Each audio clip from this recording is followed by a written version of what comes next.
কিরে, কি ভাবলি? সব পুজো শেষ? তোদেরকে কষ্ট দিয়ে আমি আর কোথায় যাব বলতো? যতই হোক তোদেরই তো মা। তবে এইবার কিন্তু আর কলকাতা নয়, এইবার আমি আসছি আমার প্রাণের শহর চন্দননগরে। দেখ দেখ, কেমন সুন্দর করে আমার শহরটা আলোয় সেজে উঠেছে।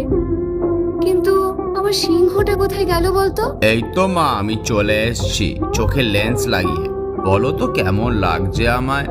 আর এই দেখো মা, আমি হাতি অসুরকে বধ করার জন্য স্পেশাল রূপোর দাঁত লাগিয়েছি এবার। বাহ, খুব ভালো করেছিস। কিন্তু এবার তাড়াতাড়ি চল রে, ওদিকে যে সবাই অপেক্ষা করছে। তাহলে তোরা সবাই রেডি তো? সমারোহে এসো হে পরমতর সুন্দর, এসো হে।